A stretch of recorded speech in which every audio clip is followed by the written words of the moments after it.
morning. Just start by asking, have you ever met Anders Breivik? I haven't. Can I just start by saying our deepest sympathies and prayers go out to all the victims of this horrific incident. Did you know of Anders Breivik before Friday? I didn't know.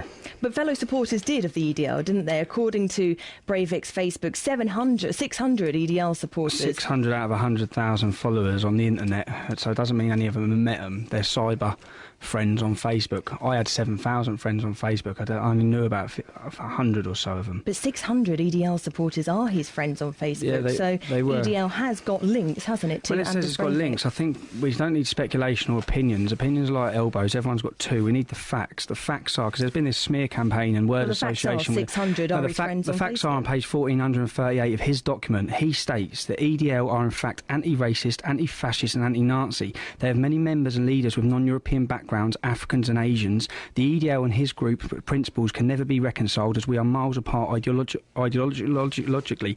The EDL harshly condemns any movement that uses terror as a tool, such as mine. This is why myself view the EDL as naive fools. The EDL is a democratic movement and they still believe that the democratic system can solve Britain's problems. Does that sound like we had a good relationship in any sort of way? Previously, prior to that, Breivik had changed. Well, he's changed his mind. He's changed his mind, and this is the latest thing. He's changed his mind once he's seen what we're about. But he has supported your organisation in the past, hasn't he?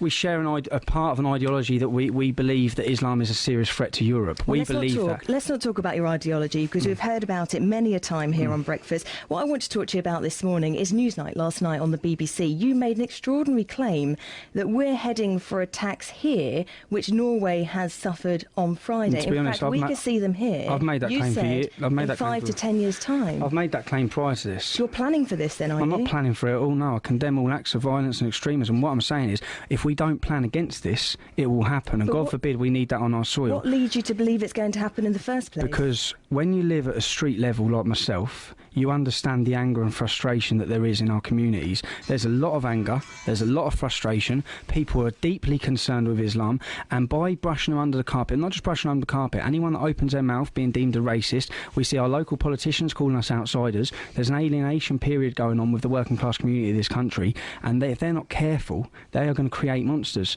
And in a democracy, when you're aggrieved by... Stephen, where's your evidence? Where's my evidence? That this is going to happen in 5 to 10 years' time. Well, look what happened. Look what's just happened in Norway. I said this before Norway. It doesn't mean it's going to happen here. Where's your evidence that it's going to happen? Well, there's no evidence until it does happen. Then why are you saying things like this? I'm predicting.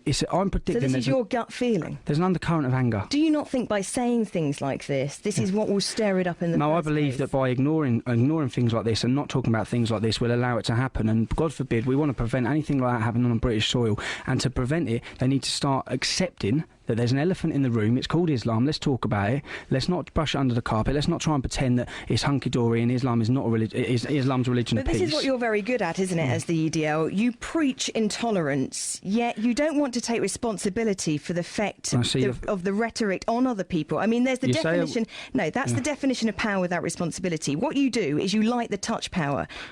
You give people your opinions. You put them out there, these extreme far-right views, and people run away with them. Which extreme far-right view is that? And when you talk about intolerance, Islam is an intolerant religion towards all other faiths. So what you do is you preach your views to people, and then when it becomes a little bit out of control, or a lot out of control in this house, in this case, you wash your hands. You're completely wrong, actually. If you look at everything we've done from day one, we've gone against extremism, we've promoted integration, we've promoted non-European members, non-English members, because that's what makes up England. When I see England, I'm from Luton, I see black, I see white, I see brown. That is why is what makes up the English Defence League movement. Are your supporters dangerous? Are our supporters dangerous? No, not any supporters that I know are dangerous. It's the same. When 7/7 happened. When 7/7 happened, would you have no? Listen. When 7. No, I'm not dangerous. Are you dangerous? No, I mean, we're reporting in the news this morning. You've just been convicted of football hooliganism this week, and in a fold in the street. I've been convicted in raising my arms in the air, and if you read the Guardian website, they actually say the police officer was caught out lying on oath. In the last 12 months, I've had my rights to go to football taken away. I've had my right to protest away. And I'm appealing it. I've had my right to protest away, and I've had all my money and finances taken away. Are your members dangerous? I mean, I'm going to show you a picture now, taken from the internet, which is your EDL supporters wearing English Defence League tops, holding guns up. And does anybody know who they are? But this is the thing. So they could be anybody. You're preaching your views, but then you do step away from real responsibility.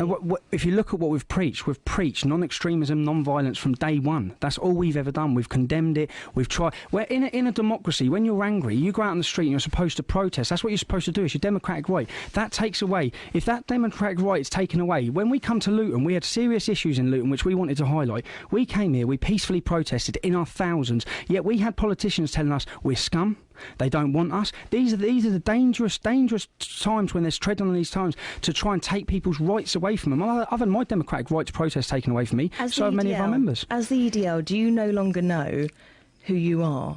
Yeah, we know who we are. Yeah. You're far right to wing. So what's far right about the English Defence League? No, can you answer? You've just called me far. You answer the question. The so-called link between Breivik and EDL is something that you're now severely Which link? The link where he calls us in his thing naive fools. That link. But he was one of your supporters. Oh, well, clearly not naive fools. He says we are ideologically miles apart. Now, can you explain to me what is far right? No, explain. You've just called us far right on the radio. Explain to me what is far right about the English Defence League. You're not.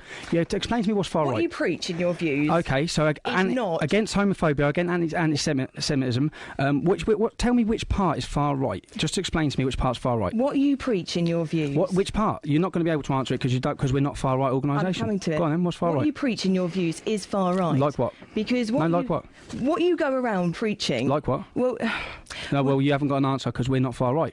That's it. You can keep labelling us far right on the radio and the media. If you come out and tell the truth, we're not even far right. There's nothing far right about standing up for women's rights. There's nothing far right about standing up for our culture. But what your group does, it preaches against a recognised global religion. No, it's not a global.